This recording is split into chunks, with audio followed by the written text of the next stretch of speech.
ഇന്നത്തെ മന്ത്രിസഭാ യോഗത്തിൽ ഒരു പ്രധാനപ്പെട്ട തീരുമാനം തിരുവനന്തപുരം കാസർഗോഡ് സിൽവർ ലൈൻ പദ്ധതി റദ്ദ് ചെയ്ത് ഉത്തരവ് പുറപ്പെടുവിക്കാനുള്ള തീരുമാനമെടുത്തു.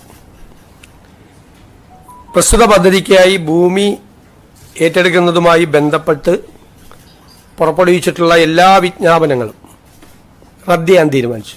ഡീനോട്ടിഫിക്കേഷൻ.